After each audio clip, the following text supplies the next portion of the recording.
È stato fermato un moldavo per l'accoltellamento avvenuto ieri sera al parco Aiez in zona Cipressina a Mestre e ora la squadra mobile della Questura di Venezia sta cercando il complice anche grazie alle immagini di alcune telecamere di videosorveglianza del comune posizionate nei dintorni. Questo è il punto in cui il diciottenne è stato accoltellato intorno alle 18, proprio mentre qui al parco c'erano ancora dei ragazzini e dei bambini che giocavano e qualche passante.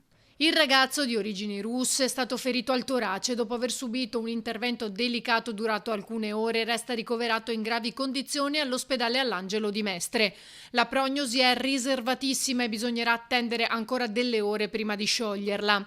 Secondo quanto riferito da alcuni testimoni, il diciottenne sarebbe stato avvicinato dai due giovani che gli avrebbero chiesto insistentemente dei soldi e dopo l'ennesimo rifiuto da parte sua uno dei due avrebbe estratto il coltello per colpirlo. Da chiarire se i tre si conoscessero e soprattutto se ci fosse un motivo specifico alla base della loro richiesta, ma qualcuno che conosce bene la zona racconta.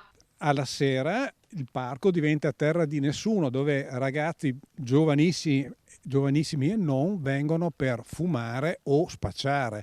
È stato già segnalato alla municipalità la situazione. Determinate situazioni attirano determinate persone che non hanno certo voglia di fare del bene. Sono gente giovane, soprattutto dell'Est Europa, misto anche con ragazzi italiani, ma tra di loro fanno aggregazione e chiaramente quello che è successo è, come dire, speriamo sia il finale e non l'inizio di una situazione non più controllabile. Quindi serve un controllo vero, nel senso non passaggio delle forze dell'ordine che capisco che siano impegnate al massimo, ma serve una presenza, magari un passaggio a piedi per il parco.